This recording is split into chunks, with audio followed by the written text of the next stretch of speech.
Evangelho de João, capítulo 18, nós leremos a partir do verso 1, seguiremos até o verso 11. Diz assim a palavra do nosso Deus.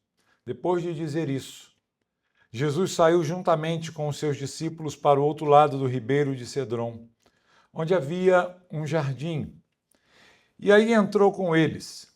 Judas, o traidor, também conhecia aquele lugar, porque Jesus muitas vezes havia se reunido ali com seus discípulos.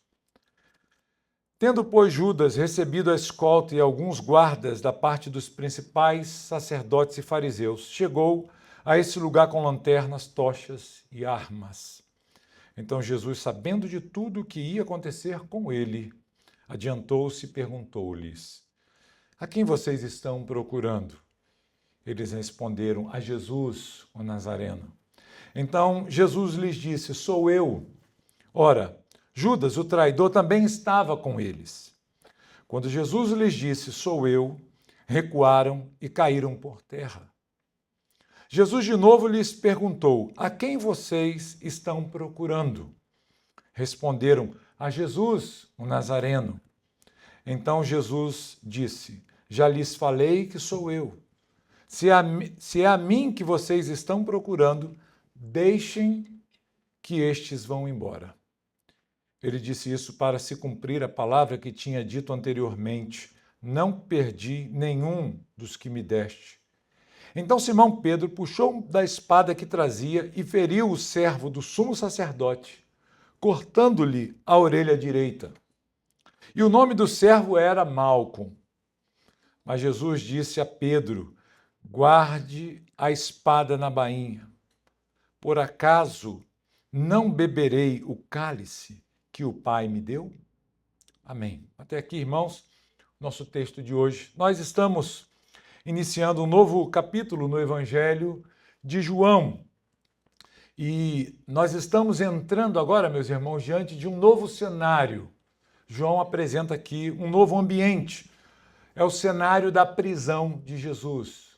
Um local muito conhecido nas Escrituras e pelo povo também de Deus. Todos já ouviram falar do Getsêmani, o jardim onde Jesus orou. Esse local, esse jardim, era bem conhecido pelos discípulos de Jesus, pois diversas vezes Jesus se reunira ali com os seus discípulos. Parece que era um hábito Jesus ir àquele local para estar com seus discípulos, ministrar sobre a vida deles.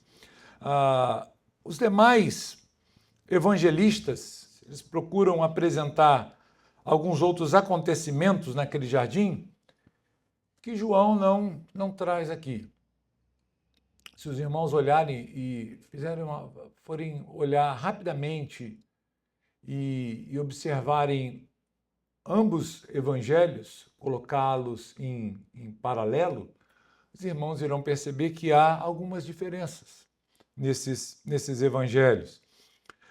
Mas João, diferente de Mateus, Marcos e Lucas, ele tem um outro objetivo aqui. E nós devemos lembrar a cada momento do objetivo que João tem em sua mente quando ele escreve essas palavras aqui do texto do seu evangelho. Nós já vimos que o objetivo de João é que os leitores do seu evangelho creiam que Jesus é o Filho de Deus e que, crendo, eles sejam salvos. Várias vezes nós já citamos com vocês ao longo dessa série expositiva aqui o texto de João, capítulo 20, versículo 31, onde João nos apresenta esta realidade, né, que é bem clara aqui nessa passagem, o propósito que ele tem ao escrever essas coisas.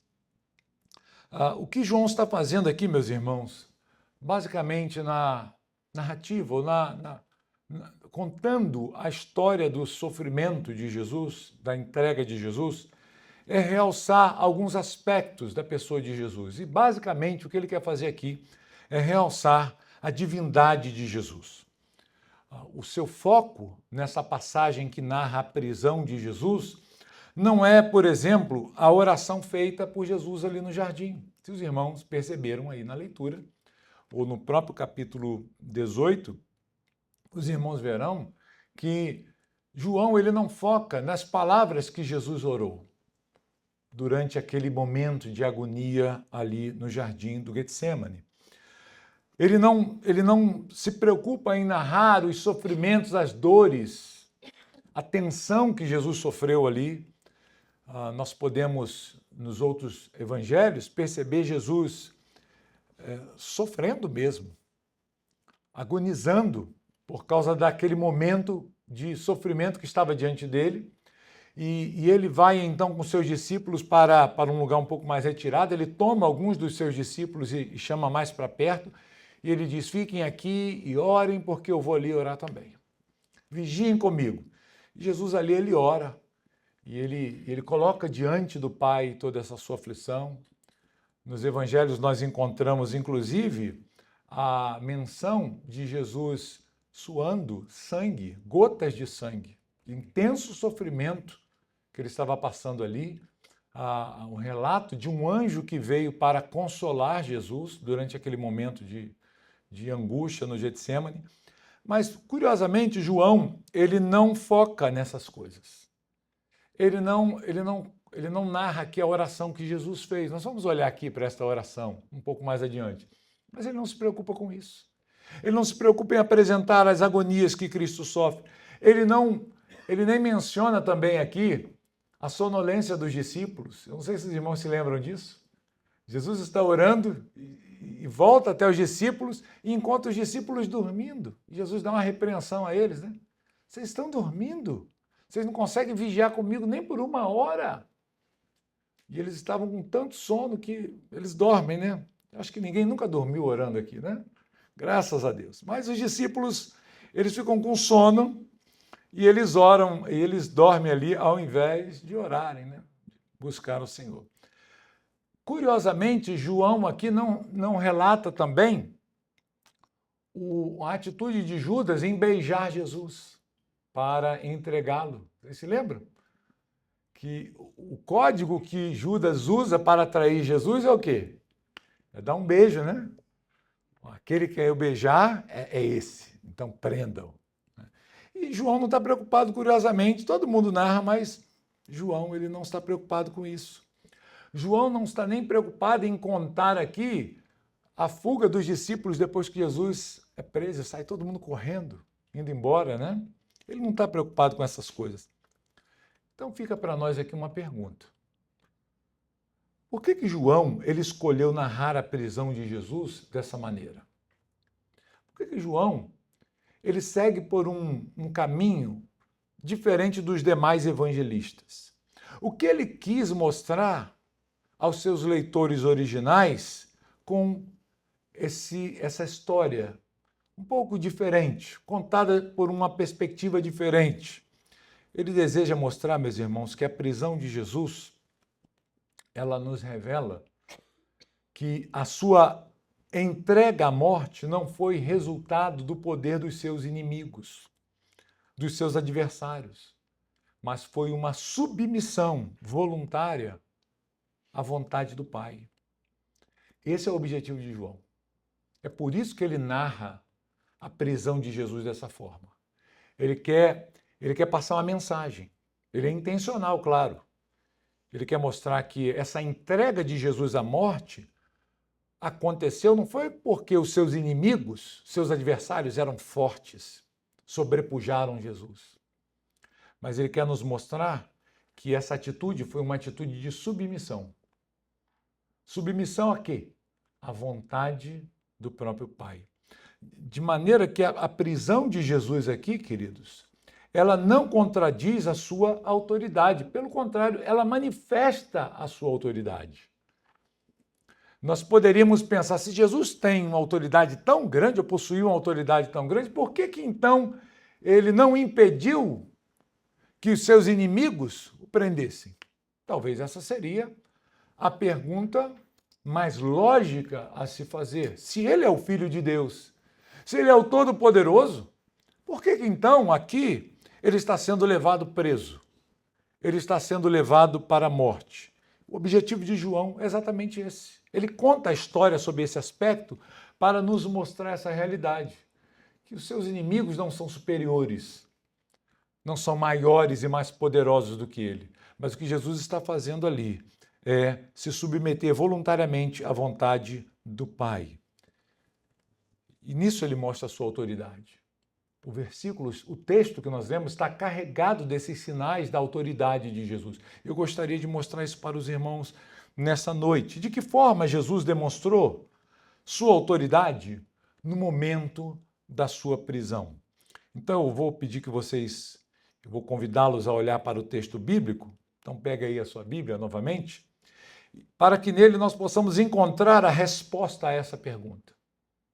Nós vamos andar mais uma vez no texto bíblico que nós lemos, e nós então vamos responder a esta pergunta olhando para a passagem bíblica.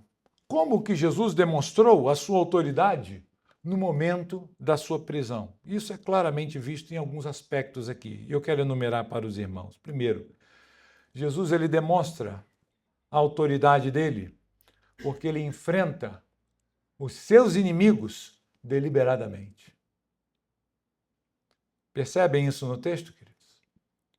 João está enfatizando algo. Jesus conhece plenamente o que está para acontecer aqui. Veja o verso 4. Sabendo Jesus todas as coisas que lhe haviam de sobrevir, tudo que iria acontecer a ele sabia. Não havia nada oculto para ele. Ele é Deus. Ele sabe de tudo, não é isso? E é isso que João está querendo enfatizar. Essas palavras do versículo 4 não estão aqui por acaso, irmãos. Elas não estão aqui apenas para preencher uma história, aumentar o número de linhas ou de palavras. Elas têm um propósito. João é intencional aqui. Ele está mostrando aqui que Jesus está indo para essa sua prisão de forma a revelar que ele conhecia todos os aspectos daquele momento. Ele faz isso, ele enfrenta, ele encara os seus inimigos de forma deliberada. Jesus não está caminhando aqui, meus amados, para uma emboscada. Você sabe o que é uma emboscada? Jesus não está caminhando para isso. De maneira que ele é surpreendido nesse caminho. E de repente aparecem lá os seus inimigos e conseguimos, te surpreendemos, te pegamos. Ele conhece antecipadamente cada detalhe da sua prisão, irmãos. Ele conhece antecipadamente cada detalhe do seu julgamento, da cruz. Ele sabe todas as coisas. Ele é conhecedor de todas as coisas. Ele sabia que ali naquele jardim ele seria encontrado. Ele não se esconde, ele não procura um lugar escondido. Ele sai do cenáculo, do local onde ele esteve com os discípulos partilhando pão, orando. Ele toma o caminho para o Getsemane de forma proposital. Nós vimos aqui na passagem que Judas conhecia aquele lugar. E Jesus está sendo intencional aqui. Ele está indo para lá, porque ele sabe que naquele lugar ele seria levado à prisão. Judas, conhecendo o local onde Jesus estaria, ele seria preso ali. Ele se antecipa nesse sentido a todas as coisas, queridos. Ele não se esconde. Os seus inimigos estão vindo até ele. E o texto narra aqui que muitos guardas foram dados a Judas para executar essa prisão de Jesus. E quando Jesus, ainda orando com os seus discípulos e até repreendendo os seus discípulos por causa da sua sonolência, ele diz, olha, é chegada a hora das trevas, vamos nos levantar e vamos sair daqui, vamos embora. Ele estava no local de oração, e então ele sabe que os inimigos estão vindo. E o que ele faz, irmãos? Diz o texto que ele se antecipa à abordagem dos seus opositores. Ele estava num jardim, ele poderia muito bem se esconder nesse jardim, não é verdade? Se você sabe que alguém está vindo te caçar com uma multidão de pessoas, você está em desvantagem, e você tem o benefício da escuridão, o que você faz? Você vai se esconder, você vai tentar fugir. O lugar é aberto, há muitas árvores aqui, é um jardim, há lugar para se esconder. Jesus não faz isso, mas ao invés de se esconder no jardim, Jesus se adianta. Não é isso que o texto diz? Ele sabia tudo o que ia acontecer, então, diz o texto, ele adiantou-se e foi perguntar aos seus inimigos. A prisão de Jesus, queridos, não ocorre aqui porque os líderes finalmente conseguiram colocar a mão em Jesus. Eles já estão tramando isso há muito tempo. Os irmãos estão acompanhando o Evangelho de João aqui comigo. Ao longo de todos esses anos pregando aqui no Evangelho de João, nós vimos várias vezes os inimigos de Jesus tentando agarrá-lo, tentando tomá-lo dentre a multidão, prendê-lo e executá-lo. E agora, essa prisão acontece. Só que ela não ocorre porque os líderes, então, finalmente conseguem capturar Jesus, mas porque aquele momento determinado pelo Pai havia chegado. Nós vimos várias vezes no Evangelho de João, ele dizendo, inclusive na leitura de hoje, o meu tempo não é chegado. Foi isso que nós lemos na festa nas bodas de Caná. Jesus vai multiplicar ou converter, transformar água em vinho. E o que ele diz ali? Meu momento não é chegado. Outras ocasiões vão acontecer da mesma forma. Jesus sempre vai dizer, minha hora não é chegada. Houve um momento em que Jesus começou a dizer, agora está chegando a hora. Está se aproximando. E Jesus sabia que agora, naquele exato momento em que os guardas estavam vindo, esse era o momento que o Pai havia determinado para a sua prisão. Estava chegando aquela hora. De maneira, queridos, que quando nós olhamos para esse texto, fica claro que Jesus não foi uma vítima das circunstâncias que estavam ao redor dele, mas ele sempre permaneceu Senhor de toda a história. Ele está governando todas as coisas. Os seus inimigos chegam, Judas está chegando, e ele não está se voltando para os discípulos e dizendo para eles uma última informação, ou uma última direção. Atenção, meus discípulos, vocês estão alimentados, vocês estão fortes, vocês comeram bastante, então corram. Fujam, vamos fugir, os inimigos chegaram, vamos nos esconder, quem puder correr o máximo que puder, corra, vamos fugir agora. Ele não faz isso, ele está governando a situação. João quer que a gente perceba isso. João quer que a gente olhe para o texto e perceba, Jesus controla até mesmo a sua prisão. Há um outro ponto que nós podemos considerar aqui, que nós conseguimos observar a autoridade de Jesus no momento da sua prisão. É que ele demonstra autoridade por meio da sua palavra. A sua palavra domina os seus opositores. Veja, Jesus ele se antecipa e faz uma pergunta para aqueles soldados. Vocês estão buscando quem? E eles dizem, nós estamos buscando Jesus Nazareno. E o que Jesus diz? Ele faz uma declaração. Ele diz o quê? Sou eu, ou o eu sou. A declaração eu sou, ela revela a sua identidade divina, meus irmãos. É isso que João está fazendo aqui. Ele não está colocando palavras sem sentido no texto. Ele está claramente apontando uma intenção de mostrar que Jesus é o próprio Deus, é o próprio Filho de Deus. João não usa aqui apenas uma identificação pessoal. Esse nome, essa expressão, ela aponta para o próprio Deus. Êxodo 3, quando Deus se revela a Moisés no Sinai, no deserto, e o comissiona para ir até Faraó. E aí, quem que eu vou dizer que me enviou? E o que Deus disse para ele? Diga, eu sou, me enviou.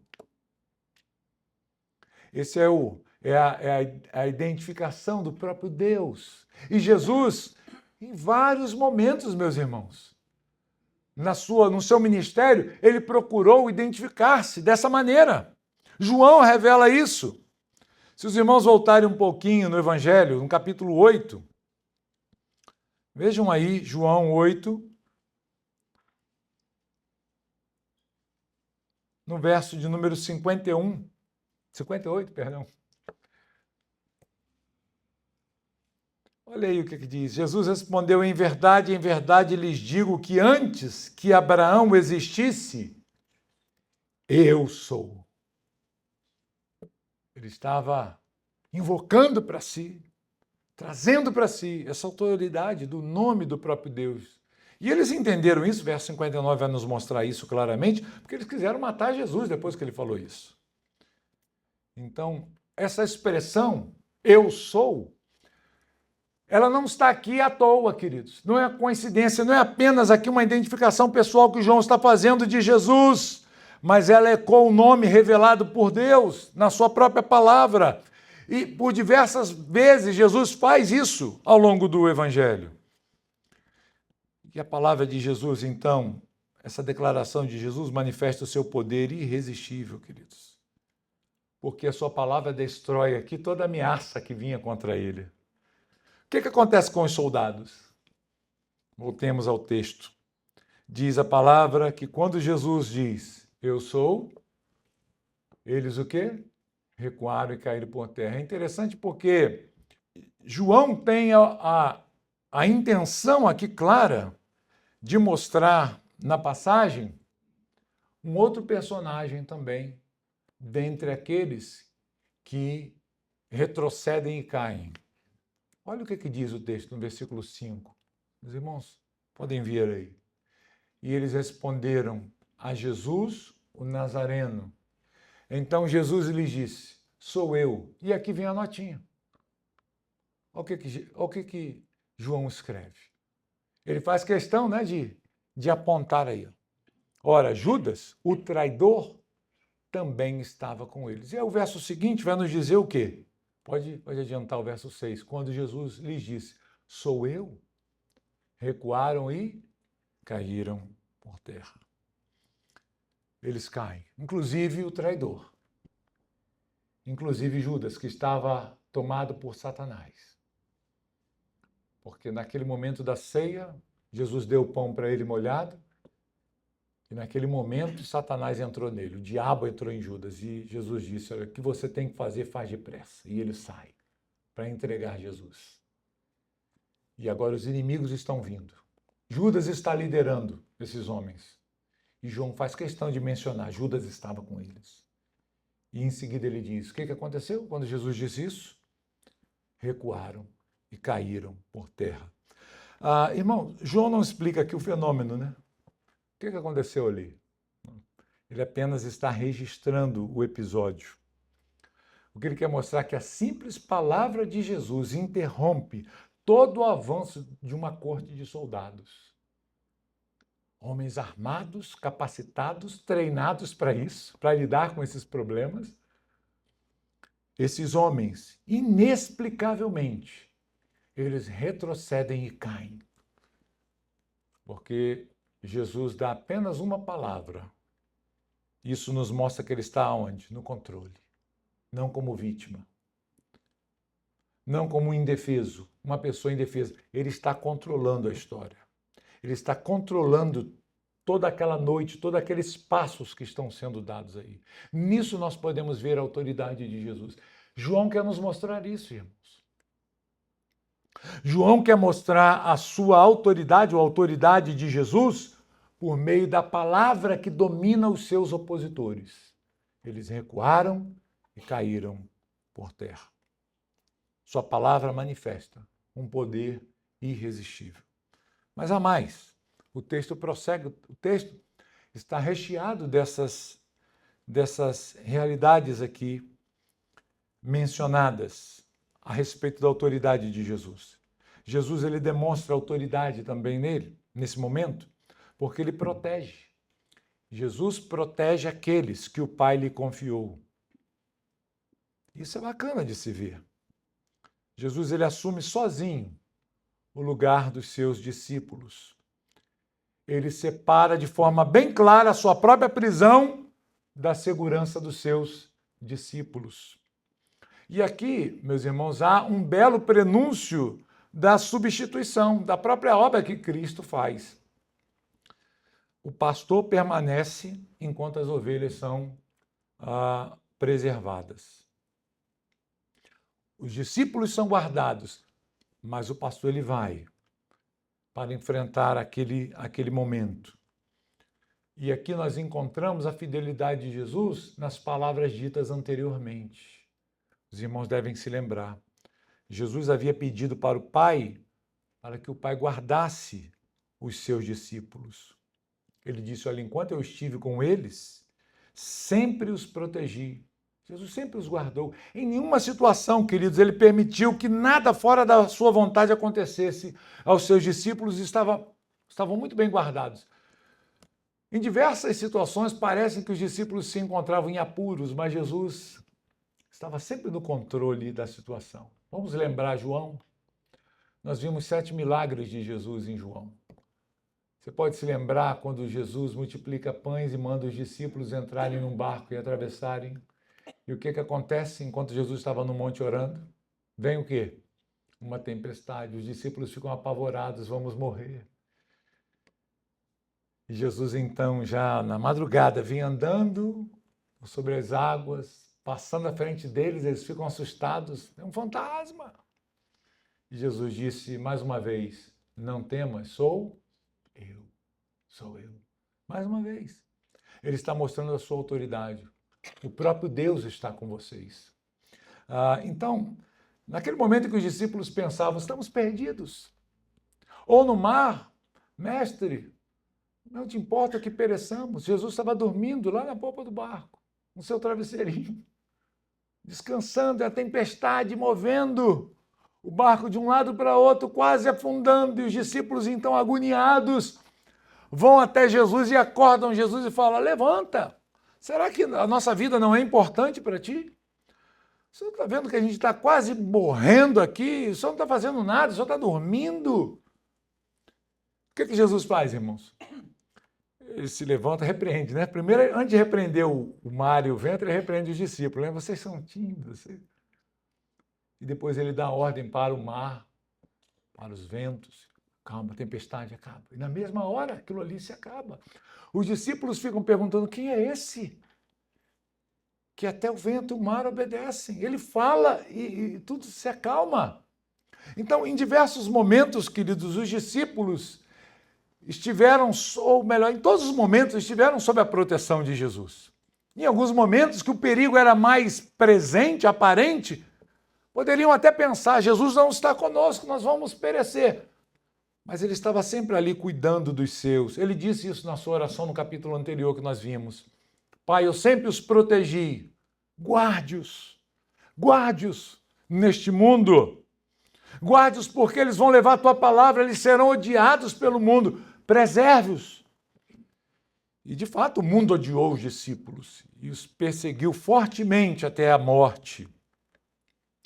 O que João está fazendo aqui, então, meus irmãos, ao narrar esse episódio, essa atitude de Jesus, ao assumir sozinho o lugar dos seus discípulos, é dizer, olha, eu estou cumprindo o propósito de guardar aqueles que o Senhor me deu. Veja o que o texto nos apresenta. Vou pedir que nós voltemos, então, a João, capítulo 18. Diz, então, assim a palavra de Deus, versículo 8. Então Jesus disse, já lhes falei que sou eu. Se é a mim que vocês estão procurando, deixem que estes vão embora. O que Jesus está fazendo, queridos? Ele está assumindo o lugar dos seus discípulos. Ele está guardando os seus discípulos. Nós vimos isso exatamente 2 anos atrás. João 6,39. Veja aí. Há 2 anos atrás eu preguei João 6 com vocês. A gente estava em João 6. Avançamos já um pouquinho, né? Conseguimos andar um pouquinho. João 6, no verso de número 39. Olha que curioso. Não sei se você lembra dessa pregação aqui, dessa exposição há 2 anos atrás. Verso 39, e a vontade de quem me enviou é esta, que eu não perca nenhum de todos os que ele me deu. Pelo contrário, eu ressuscitarei no último dia. Nas últimas semanas, nós vimos no capítulo 17, eu citei aqui para vocês, versículo 12, a oração de Jesus. Quando eu estava com eles, guardava-os no teu nome que me deste. Eu os protegi. E João já deu provas aqui em todo o seu evangelho como ele protegeu os seus discípulos, né? E nenhum deles se perdeu, exceto quem? O filho da perdição, Judas, que estava ali caído, junto com aqueles soldados.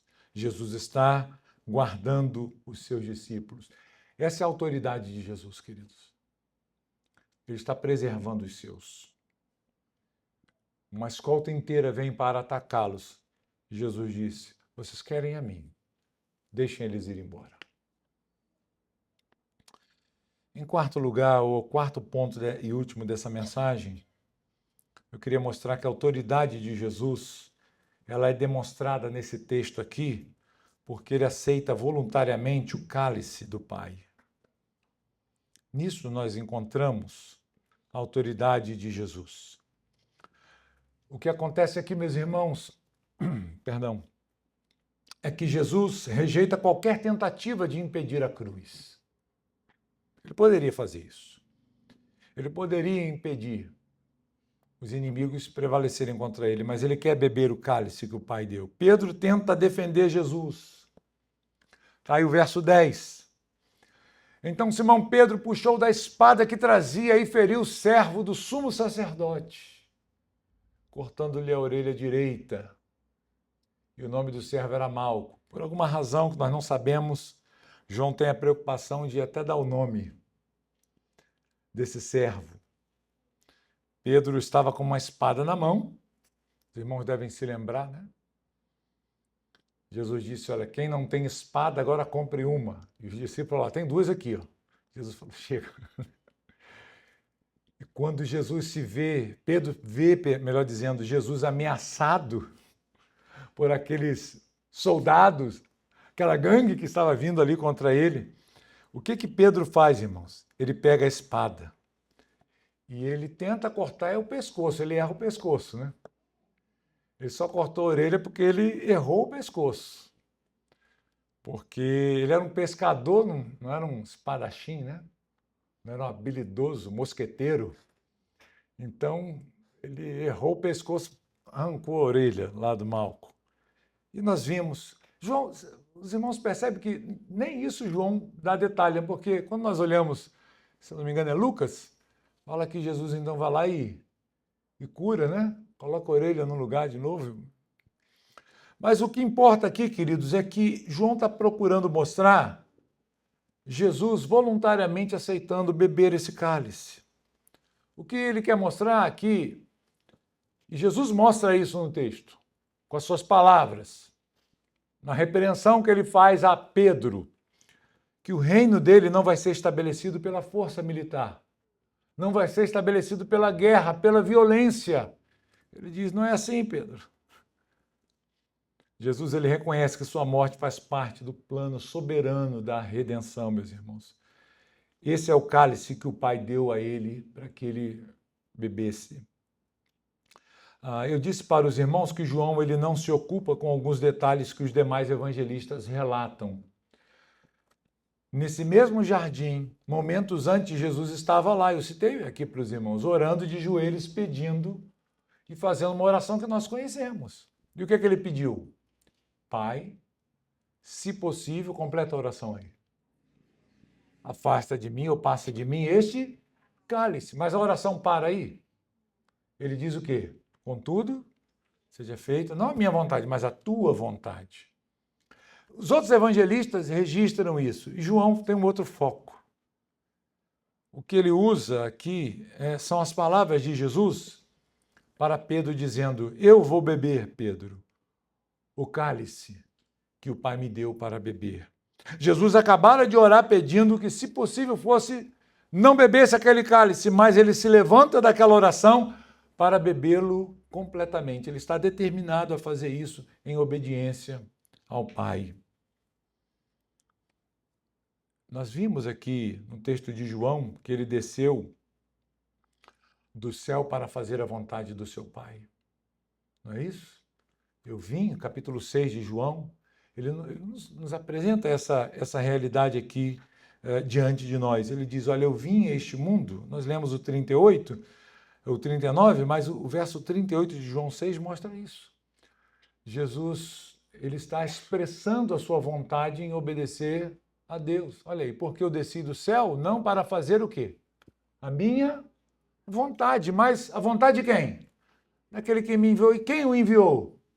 João já deu essa resposta. O Pai. E ele diz, eu quero fazer a vontade do meu Pai. O que Jesus está mostrando aqui é que ele está decidido, meus irmãos, a beber esse cálice. Ele chega a dizer, não aqui, mas Mateus, se os irmãos olharem Mateus 26, ele vai dizer, olha, você não sabe, Pedro, que se eu quisesse, eu rogaria, e o meu Pai enviaria aqui mais de 12 legiões de anjos para me salvar? Mateus 26, 53, se quiser olhar a referência aí, né? Então, quanto que é 12 legiões de anjos? É claro que Jesus não está pensando em números aqui, né? Não está pensando apenas na quantidade. Olha, alguns comentaristas bíblicos chegam a dizer que 12 legiões seria o equivalente a entre 60 ou 72 mil anjos. Se fôssemos tomar uma legião romana, na época, no período de Jesus, nós poderíamos dizer 12 legiões, ou mais de 12 legiões, pelo menos 60 mil anjos. Ele diz, olha, se eu quisesse, eu posso pedir isso ao Pai, e Ele vai enviar. É claro que Jesus não está pensando aqui numa grande quantidade para resolver aquele problema, porque Ele está controlando aquela situação facilmente. Quando nós olhamos lá para 2 de Reis, vamos dar um pulo no Antigo Testamento? Rapidamente, eu preciso caminhar para o final aqui. 2 Reis 19, nós vamos encontrar uma referência. Vou pedir que coloque na tela aí para a gente. 2 Reis, capítulo 19, verso 35. Diz assim, ó, naquela mesma noite o anjo do Senhor saiu e matou 185 mil homens no arraial dos assírios. Olha só. O anjo do Senhor. Um anjo só. Aqui é uma referência ao próprio Cristo, né? Pré-encarnado, antes da sua encarnação. Essa expressão anjo do Senhor é uma referência a Cristo na antiga aliança. Então, veja só, um só anjo, em uma noite, naquela noite, matou quantos? Quantos aí? 185 mil homens. O que 12 legiões fariam? O que vocês acham? O que João está mostrando aqui nessas palavras? Ele quer enfatizar, irmãos, a soberania e o poder de Deus, a autoridade de Jesus. Era só Jesus falar. E acabou. Nada disso aconteceria. O que acontece aqui, o que João está nos mostrando é que Jesus não é preso nesse momento por incapacidade de resistir, irmãos. Não é a falta de capacidade em Jesus aqui. Ele se entrega voluntariamente em obediência ao plano do Pai. O que está acontecendo aqui, concluindo, irmãos, é exatamente aquilo que Cristo expressou capítulos atrás. Aquilo que ele ensinou agora é visto de forma ativa, em ação. Veja João 10, 17 e 18. Por isso o Pai me ama, porque eu dou a minha vida para recebê-la outra vez. Vejam, eu dou a minha vida. E ele segue. Ninguém tira a minha vida. Pelo contrário, eu espontaneamente a dou. Tenho autoridade para entregá-la e também para reavê-la. Este mandato eu recebi de meu Pai. Jesus agora está botando em prática isso aqui. Está dizendo, olha, ninguém me pega, né? Ninguém me prende, ninguém tira minha vida. Eu me entrego. E agora, querido João, chegou esse momento em que João está mostrando para os seus leitores o que ele falou lá no capítulo 10. Ele está trazendo para a prática agora. Olha, está vendo? Aquilo que ele disse lá atrás está se cumprindo aqui. Ele não está sofrendo uma ameaça. Ele não está incapacitado de reagir. Ele está se entregando. De maneira, irmãos, que em todo esse texto que nós lemos, é bacana a gente olhar isso, porque há um fio condutor que percorre todos esses pontos que nós mencionamos aqui para vocês. O que João está querendo nos mostrar aqui, gente? Cada vez que alguém tenta assumir o controle na narrativa, João mostra quem realmente está governando é Jesus. Perceberam isso? Esse é o fio que conduz toda a passagem. Cada vez que alguém tenta assumir o controle na história, João mostra que quem realmente controla é Jesus. Judas chega para conduzir a prisão, mas é Jesus que toma a iniciativa. Não é isso que o texto nos mostra? Os soldados chegam para prender Jesus, mas eles caem diante da palavra de Jesus. Só dá uma palavra e eles caem. Eles pretendem capturar todo mundo naquela investida noturna, mas Jesus determina quem ficará e quem partirá. Esses aqui vocês não botam a mão. Vocês querem a mim. Deixa que eles vão embora. E os discípulos vão embora. Os soldados não conseguem levar os discípulos de Jesus, ele protege os seus discípulos. Pedro, ele entra na história tentando mudar o rumo da história de Jesus, usando uma espada. Mas Jesus impede e reafirma o plano do Pai.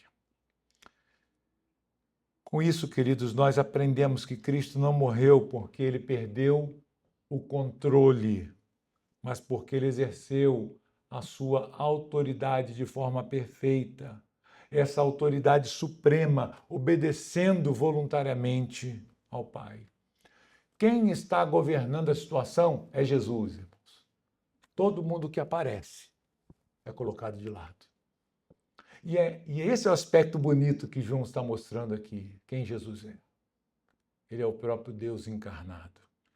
Se Jesus controlou, meus irmãos, até mesmo a sua prisão, então a cruz não foi acidente, a salvação não foi algo improvisado por Deus, e Cristo se entregou livremente por cada um de nós.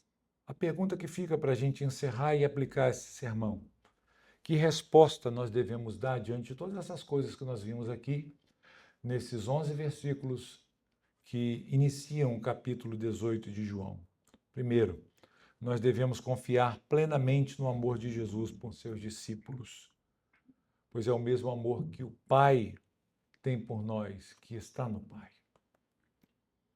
Quando nós olhamos para esta passagem, nós devemos considerar essas coisas.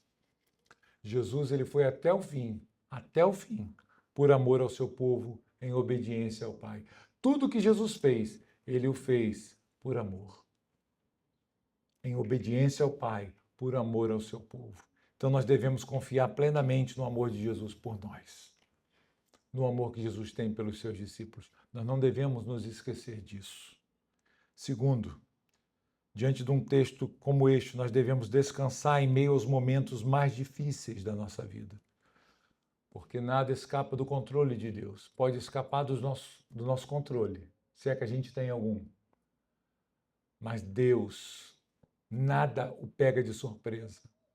Nada foge do seu controle, nada escapa do seu controle. Basta apenas uma palavra de Jesus e todos os seus inimigos caem por terra. Ele guarda e protege firmemente os seus. Por isso eu posso descansar. Em meus momentos difíceis, como os discípulos tiveram, e aqui era um momento tenso, nós podemos entender e saber que Deus está cuidando de nós. Que todas as coisas estão sob o controle do Senhor. Que nada o pega de surpresa. Nada impedirá a ação protetora de Deus sobre as nossas vidas. Você pode descansar nisso. E por último, nós devemos também saber que, tendo Jesus sofrido de forma paciente, Tudo isso que nós vimos aqui pelo seu povo é uma grande ofensa não crer em sua obra, desprezando a sua oferta por nós. Irmãos, o que aconteceu naquele jardim, quando Jesus manifestou um pouquinho da sua glória para os seus opositores ao afirmar a sua identidade, é um ínfimo do que cairá sobre aqueles que desprezam o Filho de Deus. Não é nada diante daquilo que irá cair sobre aquele que nega o Cordeiro de Deus, aquele que despreza o Cristo de Deus, que veio a esse mundo para morrer pelos nossos pecados. O que aconteceu ali, essa demonstração de autoridade no Getsêmani, é só um milésimo, um ínfimo do poder de Deus demonstrado diante do que vai acontecer no dia final, quando o Senhor voltar para julgar os seus inimigos, para destruir, para esmagar os seus inimigos, aqueles que se rebelaram contra o Senhor, que não creram no Jesus enviado pelo Pai, no Cristo enviado pelo Pai, mas rejeitaram o Messias, desprezaram a salvação de Deus. A Bíblia diz que sobre estes cairá um grande juízo. E ele fará isso, queridos, porque ele tem toda a autoridade para julgar. Ele é Senhor dos céus e da terra. Ele é o grande rei. Que essas coisas nos façam considerar na grandeza do nosso Deus, na grandeza do nosso Senhor, e que os nossos corações se inclinem em reverência, em adoração ao nosso grande Deus. Vamos orar ao Senhor, pedir que Ele nos abençoe na compreensão de todas essas coisas. Curva sua cabeça e oremos.